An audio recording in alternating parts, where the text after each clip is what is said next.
こんにちは、斉藤直樹です。今日も気まぐれ添削やっていきたいと思います。今日の作品はこちら。すごくね、迫力のあるイラストですよね。みごみさんの作品で、タイトルは愛の残骸。斉藤直樹先生はじめまして、いつも添削動画などを見て勉強させてもらっています。今回は残されていくこと、大切な人を見守る側に立つことについて書きました。愛を受けて託されながら思い出だけ残して去っていかれることに対する悲しみと痛みを絵に込めました。ずっと絵と向き合っていたら、もうこの絵が良いのか悪いのかわからなくなってきました。確かに今ある 100%の力は出しました。しかしどうすればもっと見た瞬間に心にぐさりと刺さるような鋭さを絵に持たせられるのか、感情に飲まれるような迫力を出せるのか、ずっとそこが気になっています。視線誘導、コントラストの調整、情報量の調整などあまり自信がありません。もっと良い絵に仕上げるために何かご指導ありましたらよろしくお願いします、とのことです。はい、みごみさん、制作のご応募ありがとうございます。まず最初に言いたいのはですね、この作品もう作品としてはすでに一つのね正解だと僕は思います。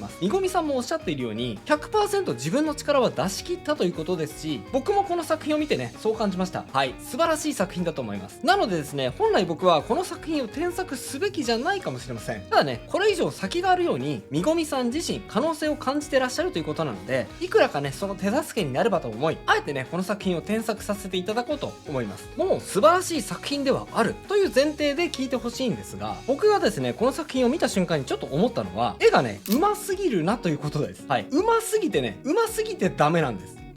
うますぎてダメってどういうこと？うまけりゃうまいだけいいじゃんって思われる人も多いと思うんですが、なんかですね、僕が思うにですね、これ悪い意味で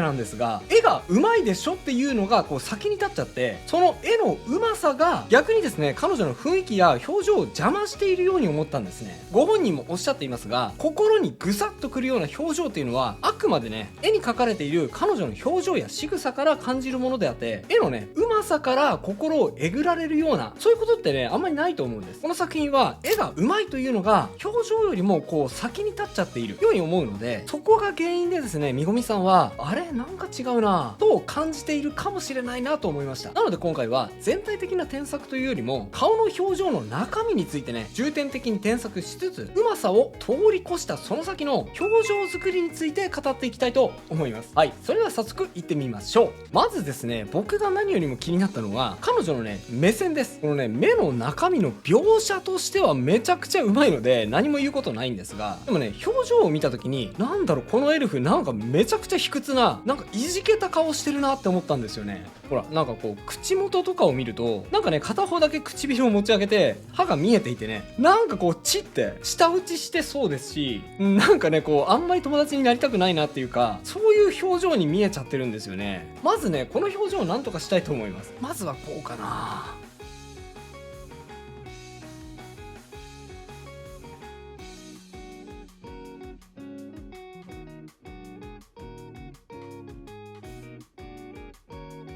はい、一旦ですね目線を直しました。目線はさっきこう横に反らしていたんですが、なんか目線を横に反らすことによって、なんというか後ろめたい何かがあるような、ちょっとねこう気まずさのようなものを感じました。みごみさんのコメントを信じるなら、彼女は大切な人を見送っているシーンということなので、その人をね素直に目で追っていた方がいいように思います。なので目線をカメラよりも少し上を見せてあげて、遠くを見ているような目線に修正してみました。そして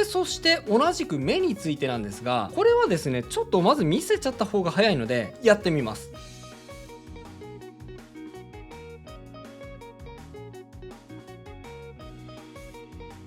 目のですね影についてなんですが、添削前はですねこうぐるっと目を囲むようにして同じ強さで影がこう全体的に入っちゃってるんですが、僕はですねもう少しこう部分的に和らげて、目の下にね影は強く入っているんだけど、特に目頭の方に行くに従って少しだけね影が弱まるようにしてみました。確かにですね全体的に影をぐっと濃くすることによって立体感は生まれるんですが、この絵の最終目標はですね、これ忘れちゃいけません。立体的に描くということではなくて、彼女の表情で見ている人の心をつかむことということじゃないですか。つまり立体感が表情の邪魔になるようであれば、それはね迷いなく捨てるべきなんです。目をぐるっと取り囲むようにして強く入っている影は、これね強すぎるあまりたまにね表情の邪魔になったりすることがあるので、その場合は今みたいに部分的にね影を弱めるなどして調整しましょう。それと逆にこの部分は影を強めた方がいいかなと思いました。ここです。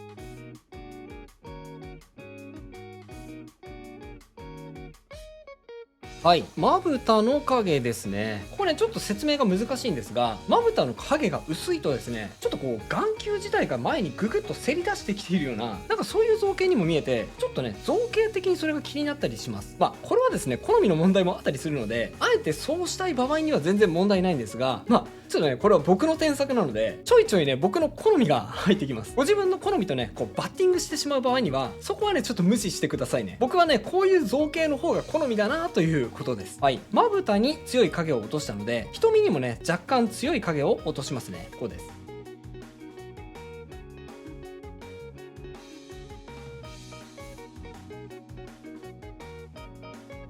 瞳に強い影を落とすことで、結果的にこの瞳に入るハイライトが強調できます。暗い影と明るいハイライトのコントラストが生まれるからです。これによってね目線を強くするという効果が生まれますので、みごみさんが気にされている表情を強めるという意味においても、これはねすごく効果的なやり方だと思います。はい、じゃあ実際にハイライトも書き込んでみましょうか。結構これでね表情の強さ変わると思います。やってみましょう。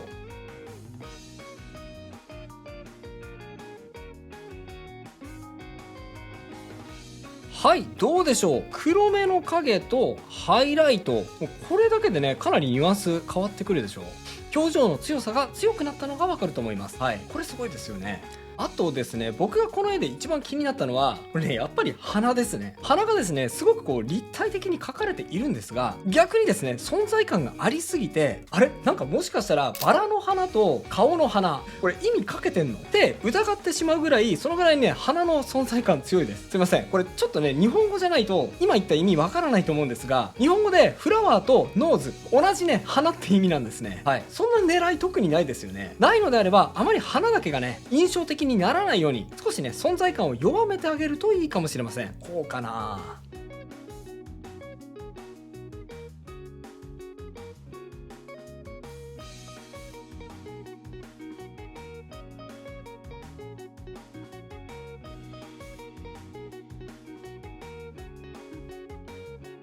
はい、一旦こんな感じでしょうか。添削前はですね鼻の立体感がすごくて、鼻を見ろって感じだったんですが、添削後はですね、そんなに鼻に目がいかなくなっていると思います。後でもうちょっと調整します。あとね、この鼻の下のこのへこみ、これなんて言うんですかね、この部分、ここもですねすごくこうはっきりと描写されていたんですが、なんとなくですねここをはっきり描写するとちょっとね個性的な顔になりすぎるなと僕は感じています。例えるならこれちょっと言い過ぎなんですが、ちびまる子ちゃんのハマジみたいな感じ、なんかねブサイクの記号みたいになっちゃうんです。でもねこの子ってブサイクな人じゃなく、むしろ逆にものすごく綺麗な人だと思うんです。なのでこの鼻の下の線はですねあんまり強調しすぎない方がいいかなと思います。こんな風に。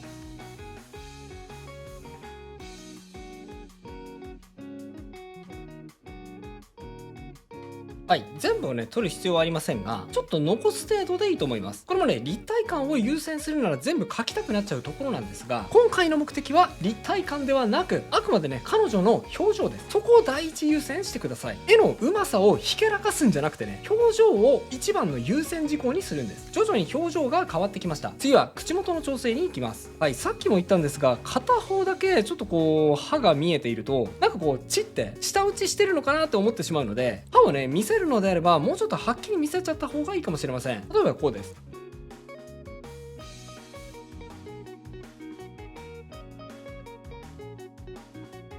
はい、こんな感じ。それと唇もですねこう若干力が入りすぎていて、唇がねちょっとこうとんがっているように見えるんですね。特にここのハイライトが原因かと思います。ここのねハイライトを結構ね強めに入れると、こう口をねこうギュッととんがらせているような、なんかそんなニュアンスが出ちゃうんですね。この辺はですね作者のみごみさんが描写力がありすぎるゆえに、ここまでの凹凸をね感じてしまうということなんですが、もう少しだけ口元の筋肉を緩めて自然な感じの表情にしてあげた方がいいかもしれません。はい、やってみますね。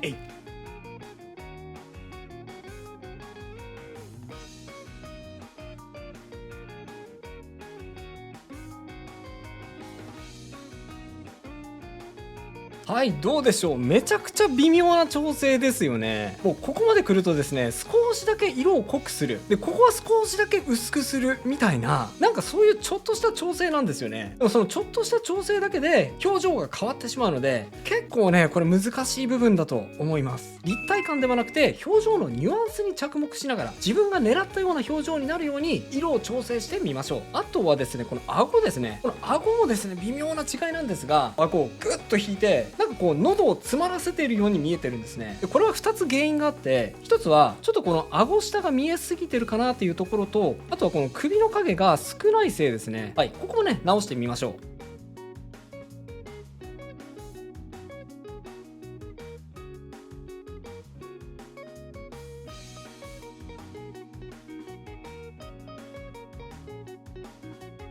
これもねほんのちょっとしたことなんですが、影をねほら調整したことでグッと引きすぎていた顎をちょっとねこうスッと前に伸ばして自然な表情を作れたのがわかると思います。ここの影を描くと立体感が生まれる、だからこう描くというのは、絵をうまく見せるためには有効な方法論なんですが、のべつ幕なしにね立体感を出せばいいかっていうとそういうことでもないので、時にはね立体感を捨ててでも自然さを取りに行くということができるようになると、表現の幅がぐっと広がると思います。さて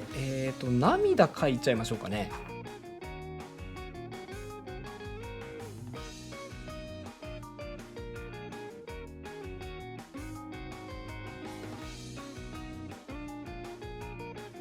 はい、これもごめんなさい。なんとなく頬を伝う涙があってもいいかなと思ってちょっとね書いちゃいました。これはね完全な僕の好みなので、そこまで泣かさなくてもいいよと思ったらここも無視してくださいね。それとね、泣き顔なのでちょっと顔に赤みを刺してもいいかなと思います。頬と目元に赤みを追加してみますね。やってみます。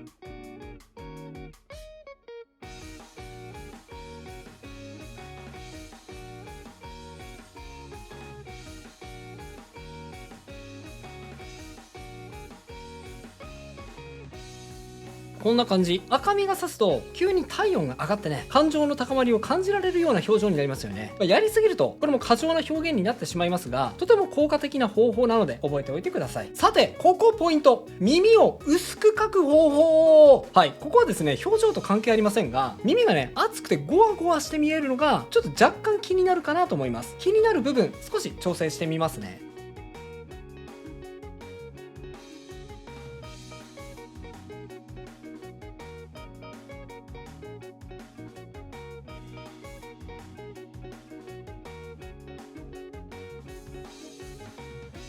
はい、ですね、どこが気になったのかというと、耳ってね薄いじゃないですか。だから薄い先端に行くほど光が透過するんですね。で特にねエルフの耳のこの部分って耳薄いはずなんで、この辺りの光は透過して血管の中の血の色が透過するはずなので、結構ですね影の彩度が上がるんですよ。ほらこうして見比べてみると、影の鮮やかさを上げるだけで耳ってね薄くほら見えるでしょ。影の彩度を高くすると薄い耳が表現できる。意外とこれね絵を描く時に役に立つ知識なので覚えておいてくださいね。はい、あとちょっとだけ髪の毛も調整しますね。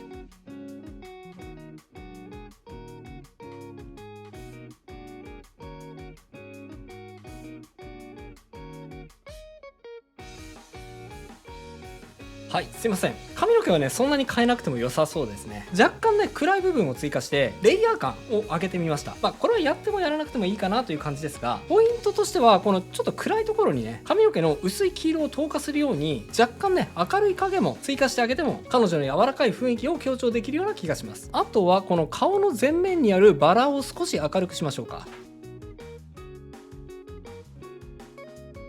はい、こんな感じ。それとこれはですね最後結構強力な調整方法なんですが、場合によっては取り入れてもいいかもしれません。カメラローフィルター、これですねフォトショップに入っている画像の調整機能で、このフィルターの中にね入っています。はい、このカメラローフィルターを押すと起動して、で例えばですねこのライトを調整するとこんな風にねこう明るさを調整できたり、あとはねこんな風にコントラストをちょっとこう調整したり、すごいでしょ。ハイライトを強めたりシャドウを強めたり弱めたりすることができます。これでね若干ちょっと調整してみましょうか。はい、あとこれも結構便利なんですが、このぼかしレンズ、これを適用すると、はい、こんな感じでね後ろをこうぼかすこともできちゃいます。はい、これも含めてちょっとね画像を調整してみましょう。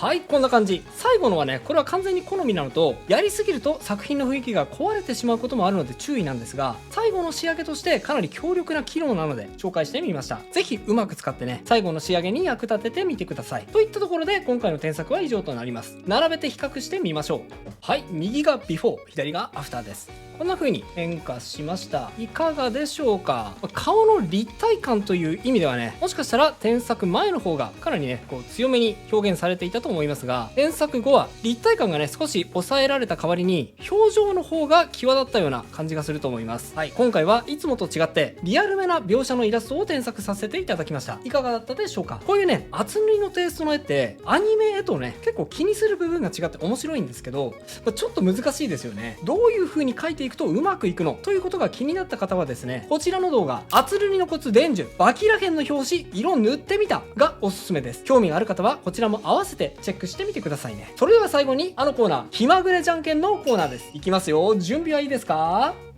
気まぐれじゃんけんじゃんけんポン。それではまた次回の動画でお会いしましょう。バイバイ。